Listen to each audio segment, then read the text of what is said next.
Why here? My brother, I come on my own boy. E não é uma importante na né? E mama que não do quando ele na ya me etilo. Very important. No say suit him. No as my best man. I can never the same. That's good. I make na me etilo. The man to choose a style. Keke na we material alu. Awa ipo ugbo pa gbanya me fa. Awa mi o le lo won I did the material. Ye mo ari stop. And I make na kwa because very soon awa ga na any What's your last was done? osani ga ma fido onye ni wase me. I don't know. Ikiari yoko. Ai! Oh, they not that. Oh, yeah. Oh, God. Man, daddy, I got yeah. Imae, I said, be. I feel where you're talking. When you're in my worry, Quina. And I'm here where Maro, Makuna. When we will not pay with them, Avier. You may see you.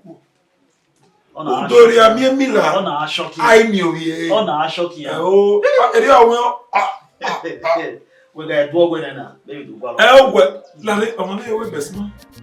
Yeah. More do it. Yeah. Very me on the way to be. Make pen them. Our we marry. We are here very. Madame, where we do wear brass medicine. Me awe a goose best man. You was. Oh, me Safi. You was. Possible. Say oge fin apapone Amari ni. Isa loboa wese iga digwe gina pobo me ina si wa e o ese be yaro we I be me yo mosigo omosigo awon odo oni me e o isa loboa gbe ka digi la ni ha aiso hagai Ji no sunu. We memu boy me wa very oni. ya no se webo Ya vi na wo se me ni a. Ma Ku me be ga po. Abi kweki, abi. o we ha me ah no me o we ha me ku we ga ka mo ki aga iwa me ya fe ke ni ase ke ni ara ya ga ni ya Ibi no mare okin aka we o mejo ri apu ya e o very oni. O very gbe mo very ba me no se ro ma na very. mata no Agbeya ti wa kun ari party. o Gbe so mi obo. Gbe so wa be nya ya wa re. Mo do wo na. O se dere ni a. Pa wa be de. Arun opa won afo ekene gbe mi ran me ya ga egbe ra be chu egbe ye me we me egugwe wa meti here. Bo ise gbe marriage ne. Igi awe ade ije me opa neva no agbovo we no agbovo me ti amo okin erani ya okin ti amo popo la egbe eri ma hin abese egbe ra wọ́n ma kaya tami ya ne makoko gba ni ma ebe di kadi ma iri ahian awo se abi yon ma ya fefe na abi yen abi vionia ose west ose de o ya sinu gbogbo mi awo si wa mo do onu mu yo mi na mi be sawe ya no wa gba so mi abi ebele mo ni ya ma si egbe na do mi go yo Jerry forte so we o me so ronia depends on the nene marriage wa wo gbe me bi mo la we gbe wa mu ayo mo ma so ejebe o me so ronia eno bia we ni aka bie na ekedo mo ihoyo e so ro very oni ro very oni eri ni bu eri yan wa we o we no ka bie na ye ka we ro dan ye me be ni touch and go na Nenevi yamu. Mi ya ze doni eje. No se hiwe. Iye we nenevi ojamu. Oga bazi. Oni. Imagine. Ave do gbe ka lo pigi ba ime. Oh, se de ni. Sawe se gbi ba je. Ai te ga. Gawo no wa onise. Mama je ire. E ti ma meje ni na. Amina gawo. Mi na ne se. Nina. No sabe qual é o certo. Senadora, eu te vou totalmente reunir. Eu te vou totalmente. Gona onise.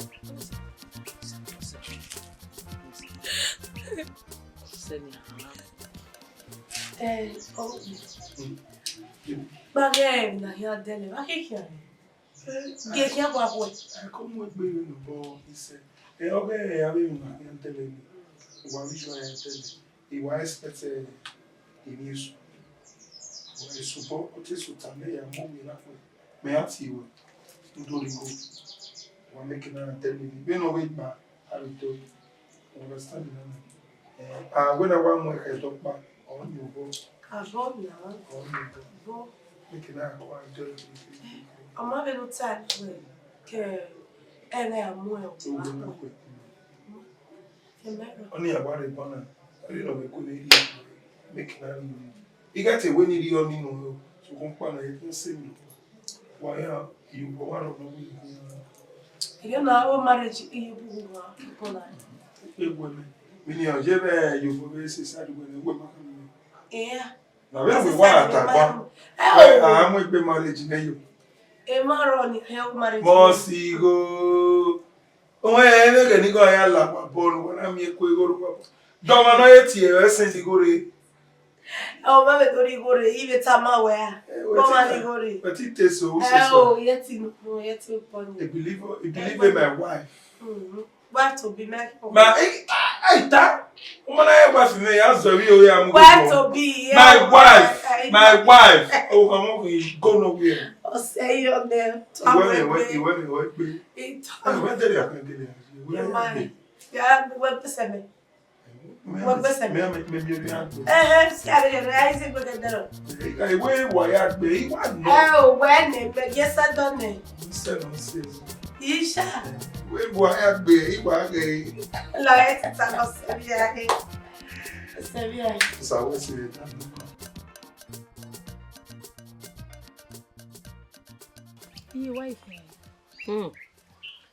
Ijare na o ni Bible wa. Ivionia, ni ma Bible wa na Ivionia na. Ni agun Ivionia.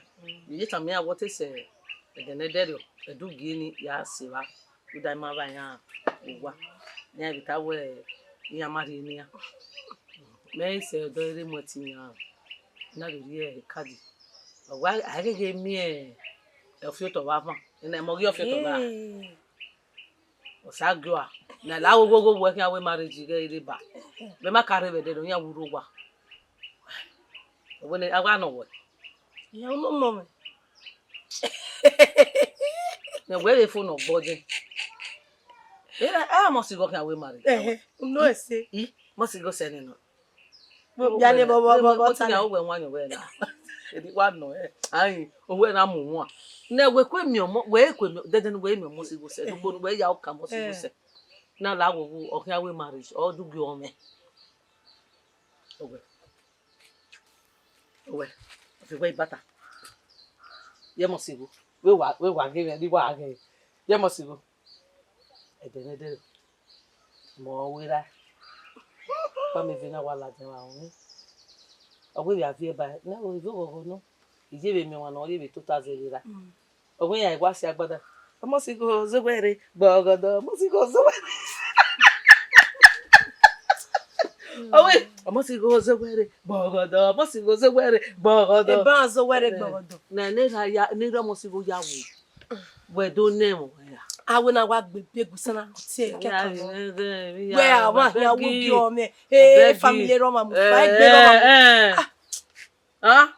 obi opa kan no do ta no je me owe ma fi ale gania na baba we me mo boyo igwa we ni odo salobua eyin majo owe ni ma be wi church owe ni ma be we maka akiyan o te be se den o ge run abe kian la de ra o keke na ri ni yo ni adu wa ji church na church majo ona we ni ma di fast ma mo awe ene ma we ni ya gbera ne we bere ba re motinya we me fu we bere ba we no keke no we be ya we ya be ene ka we yo wa o se gbe me ene ma ni ese yo ke na we me ya ije wasi ya ku ya abiyan ni ma ba wa ni ya be gbe se ba si ya ai hete ni ari be agbanu we nu wo ve gbe si to ta se nu ya de ya mure o Oui.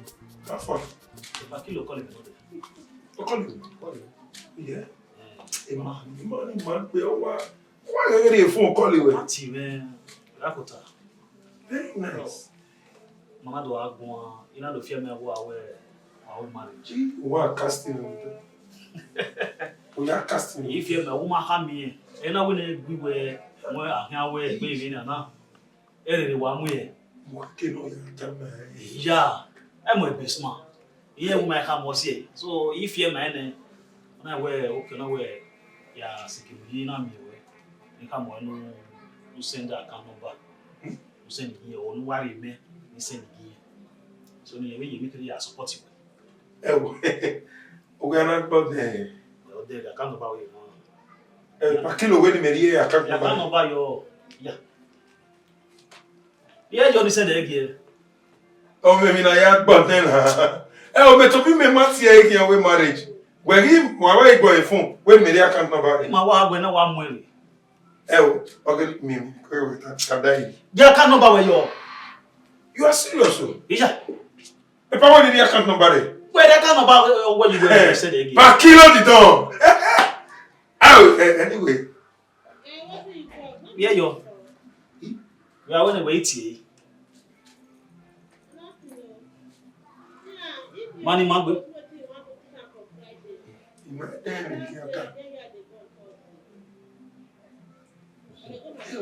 Send in. Oh, we're going to send it. He send in, yeah. Hey! Oh, boy! Oh, man, Moki! Yeah, honey, what you name? Deliver. I'll send you. Deliver. Oh, boy. A marriage now, boom, no, no. Oh! A marriage, man, oh, yeah, no. Anyway, what you agree? What you agree? My calling. You na do come we na agree where on one hand we be na ere wa mu ye. So we ga when utie. It will there we are planning by your team. That if phone over, you plug in here that you party. You will go with it. Maro, ya only bomb. We are going to your team. Ya pa me wa. Okay. Okay. Me that we go in my phone. O ma later. O mana. My God. You. If I'm not there, on my partner. Oh wait. If I don't want to, I don't they play with boys. He might here now. But we are sending go. Pakilo, you too much. My love. When my time musician, come on, that we are he pay you to. Oh. My man really need me know that they will see. He have pay me. He have pay kind of his praise ambassador. Destiny. It's praise ambassador. His praise ambassador. I knew a destiny. Or it be.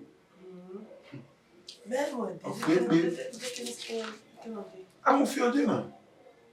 I'm a few. Destiny. We are not going to go. Why about me? We are the year making all you and I'm wearing. I'm begging you. Okay, I okay, I do it. Oh, dear. No, that time I went near is praise ambassador. Or a near the band. And in every vision here, now a destiny. I called me the family, you know. It's praise ambassador. Oh, dear. Oh, man. Where the advance no matter what, maybe don't have me where they go. And my man, they don't teach any what in me with chaos. Where did me like any musician? Yeah, one like it. Then, mammy, I went to the town where I'm a with married, walking married. Uakia marry, or a wam. Umani, I Mori, where you were. Only set away. Marry me when met with me as a first way. In Not a while, well, Salopanola, no me. No, What did I know? He here with marriage, he had to kill me. He know where the musician am. Ha! Where is the quality? Only me, no, Jimmy, who like it. Carbon, yes. Oh, it's Sally guitar. Any guy, yeah. Sally guitar. It's Salo. Ossa, he ain't here guitar full of. I guess you need to take me some very obvious. I'll copy him. They want to make where here if I want one. They don't know. The queen was. Yeah, I got me a solo here. When you're married.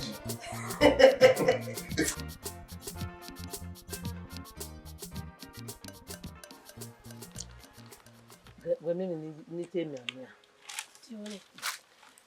Imagine ya we the church. E pastor pa me why atama. Me na oge pastor time me the church ne. He a tell you me. He a tell you me. Me baby you. Me na ima me gbe me na ha me pastor. Mo te keke pastor Joanna say. Pastor na say do ti well adian. Me na be pastor. Sa ba we service ga ro. Me na do be pastor. We pray and say marriage o me. Ha! I forgot. Yeah, pastor, you forgot it. You forgot it. I beg mama no vex. Mo just go tell them now. Etu we have bon salobo we. Oye ku we ko ere we ye jere. Tetu we me jere etu we aga win kam ya. E ma ni bu wi ahun. Ya khe ni me do time me have a church. Na wo la wo wa egbe me wa mo me. Me ha me pastor ne. Me te we pastor ana say ne. E me na ga yin have a church. Wa la wo wa gbe me yigo e. Wa la ho. Marriage na. O keke o. O titi gbe. Ah! Salobua ege agbe momo ege amu momo no ma mi dada momo dudu ge ma dona baba yan abi yan hiore ero salobua ya gian e mama ke mama ni ariri mama ba mu ge na baba de baba gi an hu am bi ko yin ora ge ni gbe salobua we se salobua we ah Jesu me bi no fi an je o go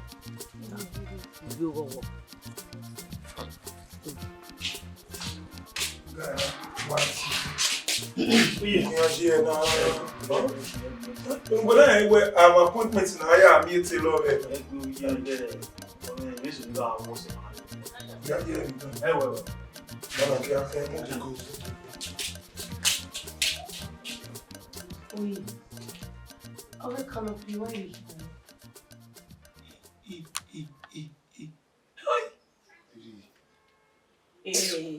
Iwa memia. Tigwa memia. Ede ni muye. Ogele muye. No sunu. Ahwe. Ya wa ya tritoni. So kon ma no la yo bono o me unje me. Ni me kina ake. Iwa memia. Oh God, you don't understand me. Ni ye worry. You mo ebe de we ave mi na no gbe na to we wo. Ya he attend to all these things. Obungbe, no vie sorry. We he woman no stress. No ma. Ima only stress way. Do where do he lost control when me one lost the control. Oh, was because when me now when I can quickly readjust. Mama do have you ni aje we ba ko no here. No da marere boku ni amie. When ni ya wa marere ma be boku e toni. A check on me. When I check in over area be. We feel like za boss e dia oje me. E gba we kewere ni me ave ko ni. Ni make na se gbe ra ko. Okay. O te wa la me pona. Ni mi kan. Oh yeah. Wow.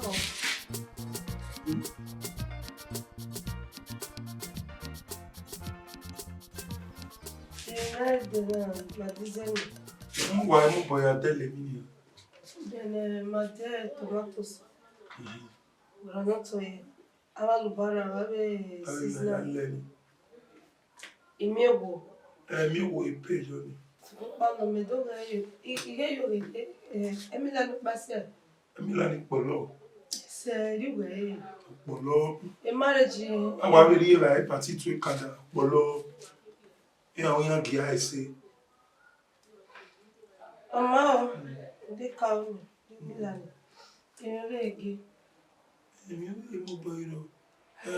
Ogo MC. Pay musician.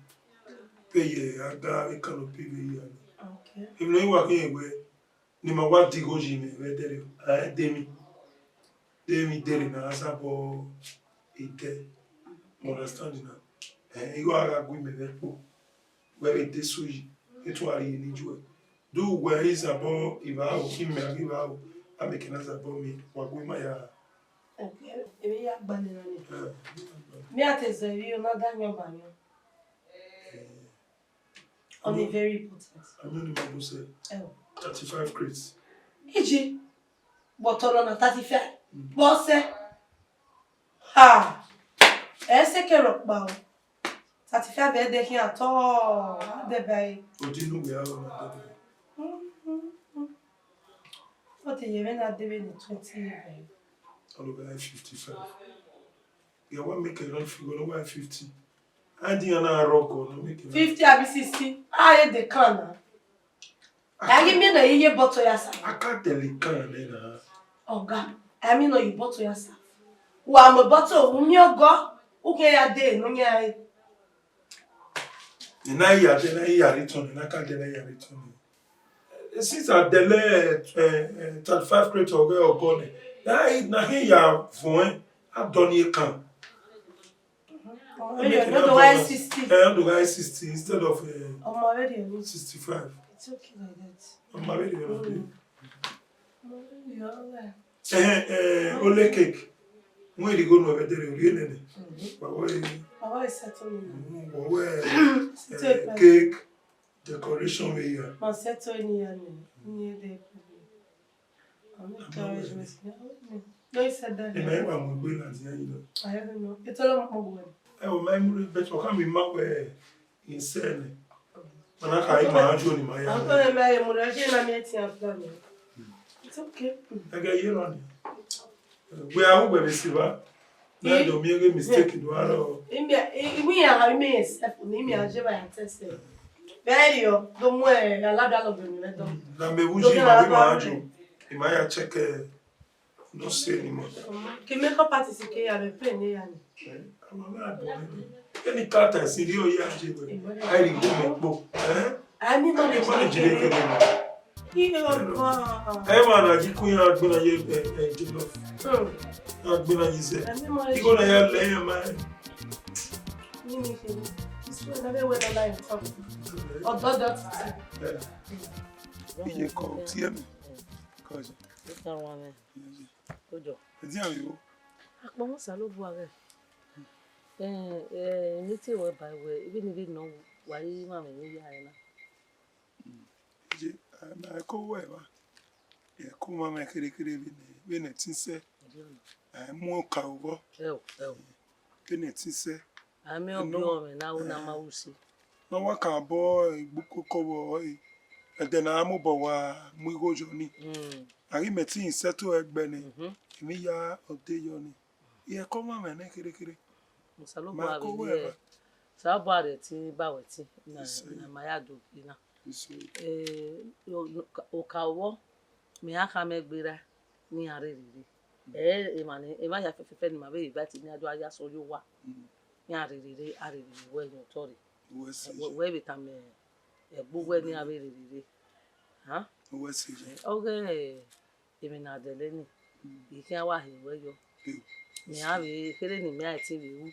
Ya be yo bo ya be jo bo. We see. Ajo bo ikin se we ajo. We see. Obi o me o garun opa. We see. Zenu we be mama edi me be mama be dia.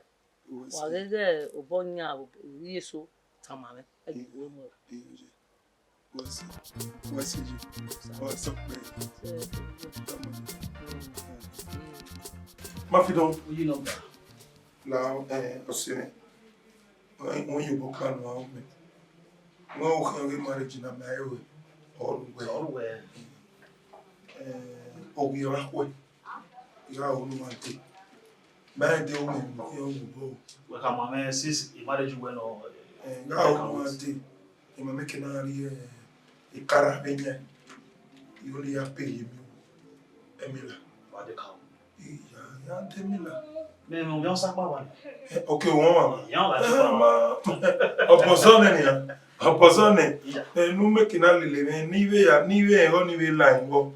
I go nive anywhere one. If you buy what we do, what is here?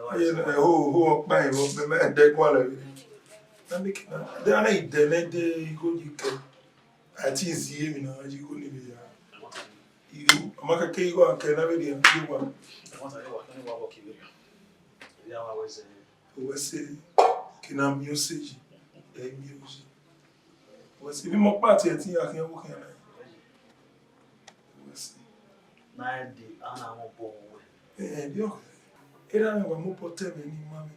We na de ana mo bo we. Iwe baba mete okay. Yeah, but we anyway was any ne. I understand. Ajira.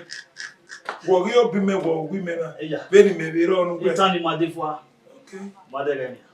Wo se la ameme o wi pa. Na ke na sa ko. Wo le la le. Ma de.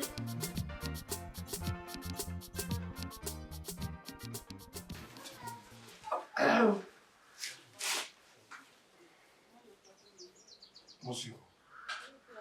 Yes. Kerere ante.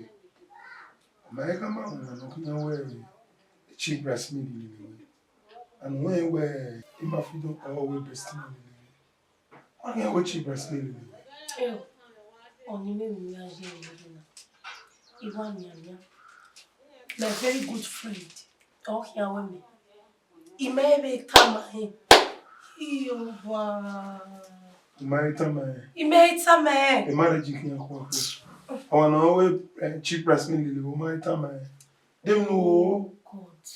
When the woman you give me we. O saluba we buru regime. Kino jema regbe. Dem no waso no ya tie waya. Ya tie nyime na kama we give no je. very important to that. No, we are making a me. No, we are mugbe. What do mugbe? Don't me no can over again. My. Oh, I'm meow. Who are out here? There will be more bojena. When I'm working here. I will not call my man now, you. What's the call, man? You. Madre yati tama. Ya tie for the majority body. Erenia. Wa here ya na me. Mo wa meow wesi. Amikina only be level line. Meti We milk and a root of man. Hey. We milk.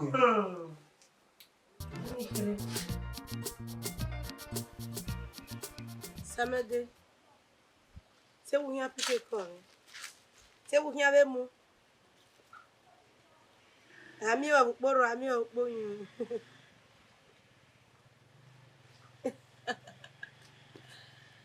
Odon ya ye. Wa ti mo mefu abeni. Ya we ibi do we yan wa se na de te gbama. Ato igbama ne. Ya bo we anando eni ya. E mi ano. Ehege e no wa mo boja meti we egbe osin re. Di ma call you kedera di every that wo. Ugi o me o so to ne. La go me go for no te agogo. Go me te me tale te me.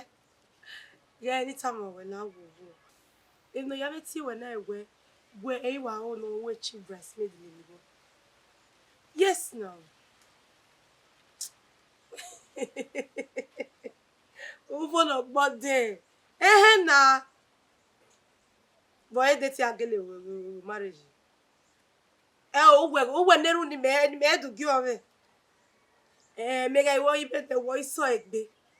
Numeri odore.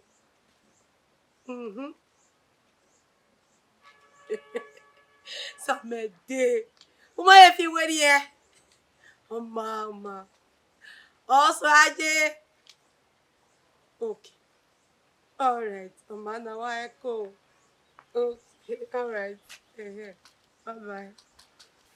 Where?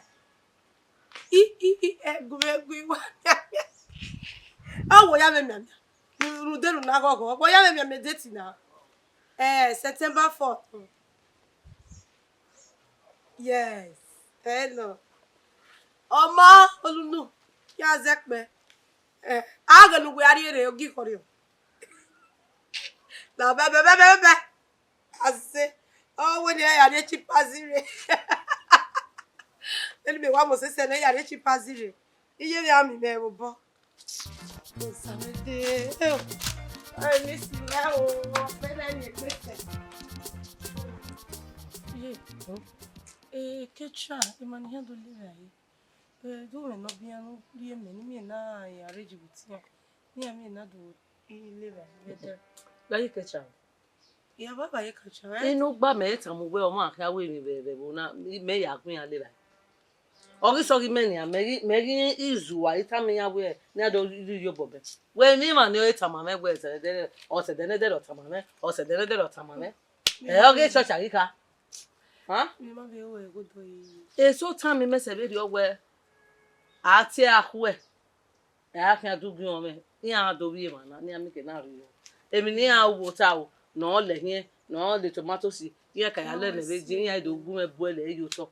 No ami mi owo emi se fefe ni a ya ro to ne ke track e ma kan ya wo kan me le ni ya wo wa be so go me ya bu mi ati e dogun me we o se mo se gbe na yen Je no ni iya yin ba we mi kire abi ya be we da o gbe so mi abi jo mo be se na be di se wa je Isaka na igo itemigo he ma sa ya rigo no a negbe na ime ma ka mo ve ayo boya ke do ri me ya si se kere ni abi mi awe mi bo pa ifanu abi di ni ari wa we se o e ba o negbe e fo o kere awe o ni se ge ga kun me me ma u no we do me ke u na we se so wa we ga iwe ni marriage fu ne do o saloba na iwe age ke yiro ije la o se de o zin yo bo iwe se de o zin yo bo we wa mo be medi wa we fu na ajo arigo ni o iso mo sa we se yo what's it go ide ya se o da yi sunu bu what ya wo do it ya ka me o we go yin mama mi again na ya lize ke na ya mi nuwo e mare de jobe na ya mu no mare e ka ka ma yo to le o ma no was ya no dai when do fi ni mo bere ro bi happy o ma ese ni ayo ya ka ma yo to de na ni go no ya mu no ma di go go ni go ya koko ya sa yo to e ma ke o we jo gi me pa ke I wa ta ma we binu ni ma mu no obi le se one of you had man kekebe ne gaga na we ya frame you woni ya ke upopo na ya reze ekuye na ya bale baleka ni ma ya bale mewo ni ma gwa lo baba na ekuze ma o se how o se I will boom o ga se how ni e popa egiba popa egiba do mi ha mu me o ile o se be ha is okay you know ya wo gbebe yan me ba lo yin a we gbebe pe a we gbebe mo very on you mo ide ni gege bo re o no o ni me ke na la isu bo wa ide o bí i kì í má gbọ́ bẹ́ẹ̀ ọ̀sán ló bọ́ná jíṣẹ́ nà mọ́ yàwó ó wà mí ní yàrá ilẹ̀ ẹ̀dẹ́ o.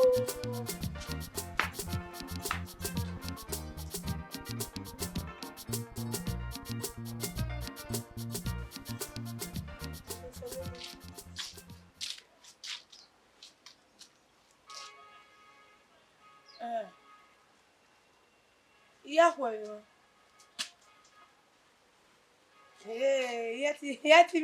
Yeti, ya mi ewe o loneliness. Okay, ma wa te la gbon dia. Ma wa me mo imene ni. Te lo me mo go me. Wo na je wa ya kaka boya. Okay, wa ro wa mo gwene. No mi na se. Okay. Wa de mi gume. E fi apo ade. Ora igwe kede wa. Ami mi de igwe. Ami mi de igwe ga na wa ami o tin fi ogume. Ya gwalo. O we gbagbe no ro ti e wa we.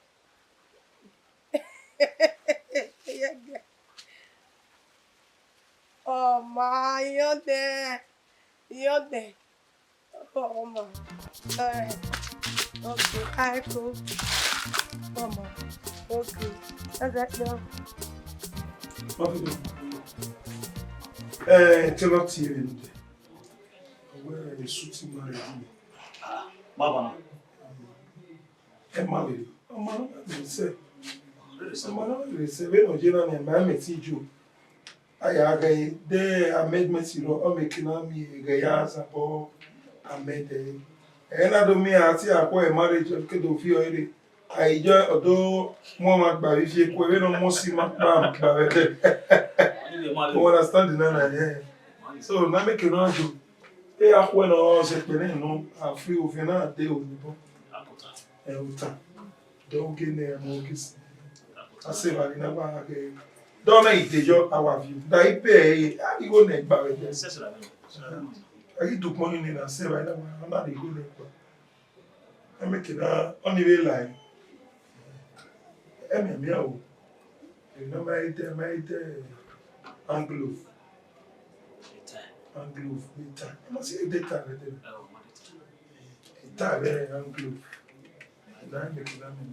Then, e-butter. My e-butter. Give me a ready butter. What about my dinner? May I do me? Wait, what do you mean? I mean, yeah, there. Mi adoni. Why was done where a Dobby married cuckoo? All the marriage they had done. And we mammy and you know, we didn't. You both were marriage. I will manage it never.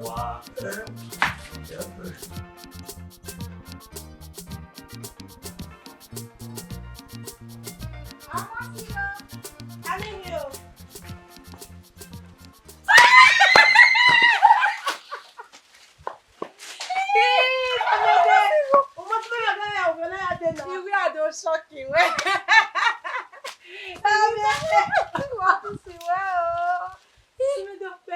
What's he go? I get bread, Get bread, oh, yeah.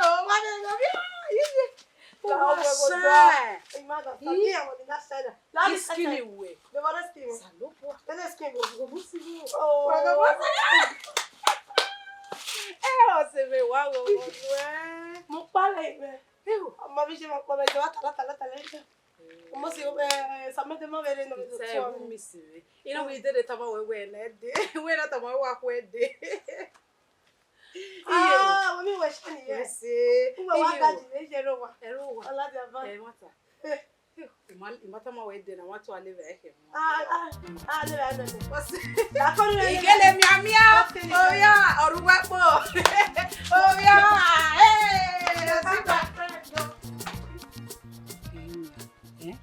Ugi o me sotone mo me yese ye mo gete lo banana in arulu le yen yasu mo ye do mo ria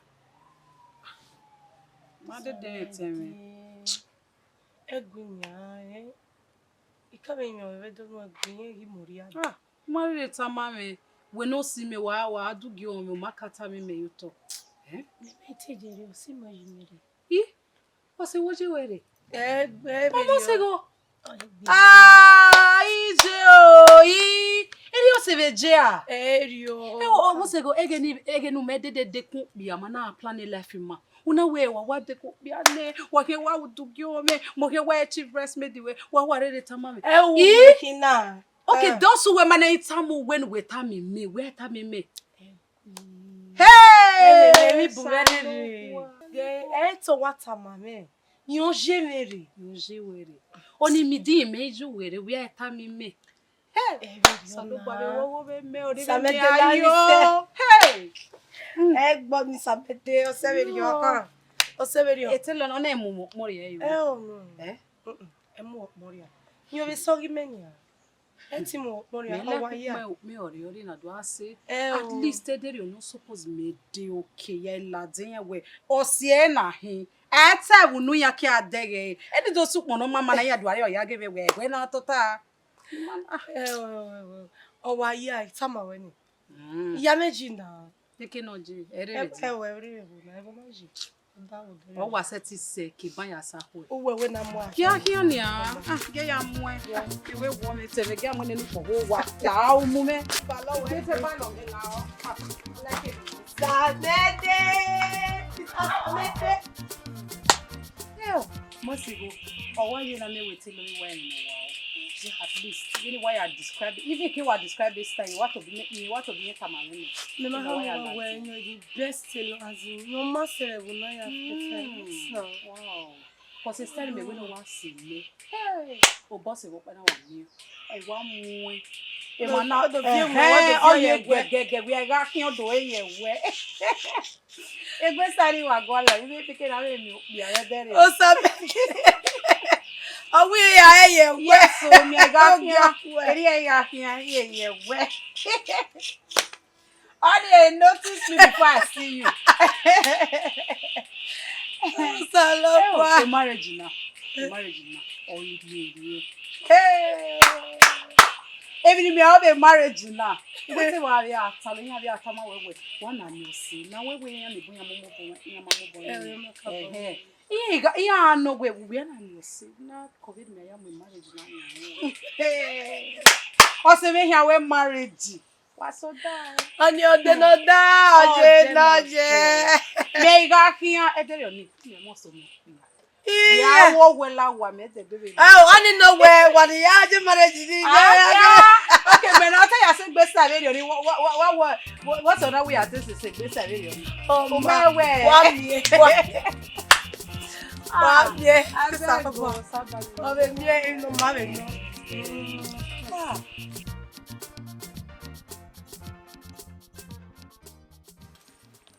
Mo se ọmọ se mo pa ọ̀rẹ́ isedo wa na. Although me really my way ya rush out me wa ro really you understand. So ina ta me na we are here do me we na ta me we are do me se me o se me here we marriage. Ona wo ma o we are even do me ya o. So ya me ba.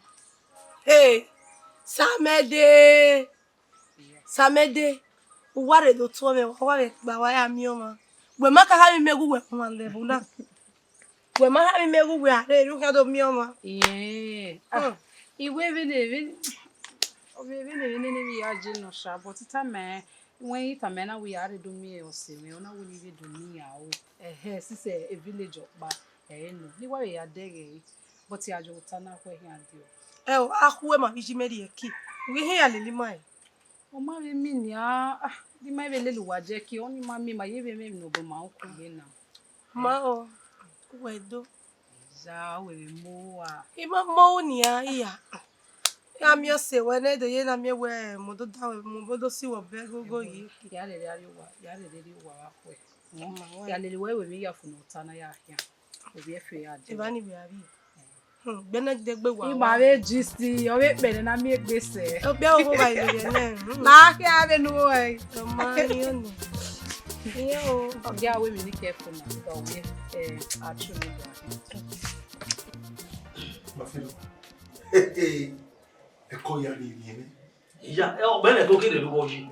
Ai ni me ya mo marriage yo to ikin o no. Onye me na ido ise oria noro kwako. Gay.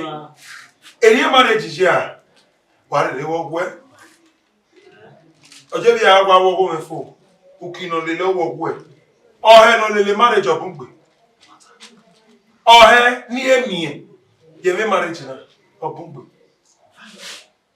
Akwa we ma no ti me no te. Itamawe. Tamawe ya ya. O ma we no tama. Eri mi me na ni tamawe. Ya tamawe. Tamawe. Well, not me no dey. Prince Austin Asia. AKA Soft Money One of Manchester. Eh.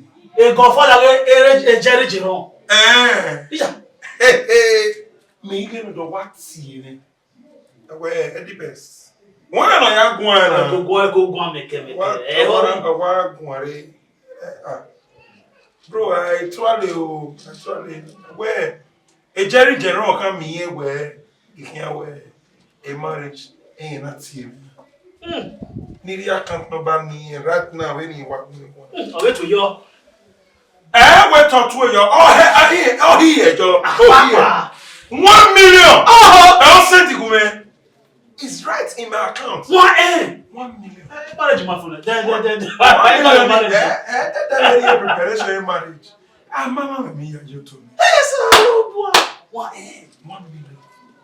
You don't I'll know. send it, Austin, Asia. I'm coming. Baba we say. Imere wana no go yande ba ma come. Ayiri ba. Mi go ala account. Ba ma come. Ti mi an ye meti di ba e bo ke na. Salu pokpa e. E mata. E ko be kwa situa be no ri o gbe.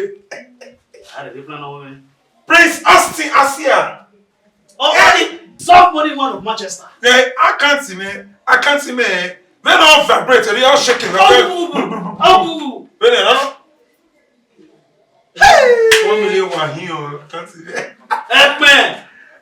A marriage. Any gbegbe. We shall go. Very dear na na. Ni go away making that we shall get very very Ni go. Any go. I make it come here. Ya we marriage. Ya make it. Let me be your boy.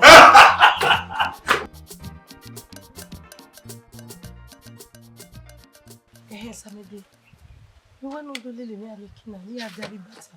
Why put yam here, make deliver. He didn't even mogeba. Pero ave ya dena na me ave dena. Mama denu. Isa. La, ni say where you But I walk by my dena. We have it them here with them. Hey! Yes, ma. Imagine me Every breast maybe wear here. Even no there here there. The way I'm wake me. Oh my yone. Is there over there heaven? Samedi go where? If you go there, I know ma. Hey. You can't know where all the most second one no.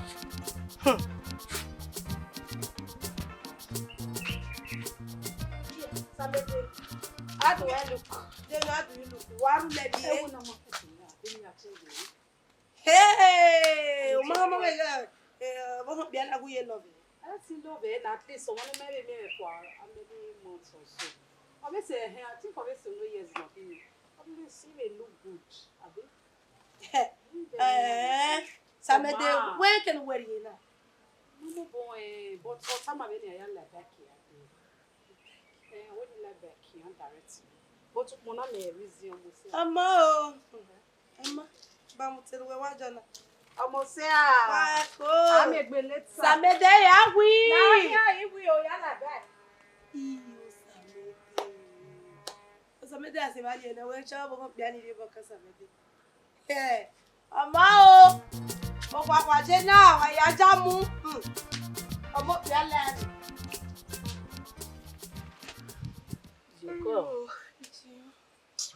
Ewo pa gbogbo wa igbe mi. Owo wa hun mi na. Igbe wa kan kazi gi amuji ni. Ja, ati ba ida ke kidi na. Yo ya fe na no ke kini ma dele. Adele ya eso wa ni. Ha? E ya ko ma na lo no. De o ga ya mi ba. O ka we egbe ni ma we no ya mi o. E we mo be ko yo. Ma we no ya mi o. Je o ke kini mi ni ha ma we gi mi na everything. We ka egbe ne o la wa o gba mesa. Je wa ya wa mi ni aje wa ido pe wa gba mi si. Iye ro wa ni. What did I do? How can I do? Avoid it. How can I do? What is big women na? Huh? E be le big women na. That's an easy question. E be alo bi e. Deo. Ama we do. Ama e ma be kan. Ma be kan e o. Bi wa ni o wa. Oh. Tiene. Ah, ihueki. Wa ve. Madana de celo. Ah. Não me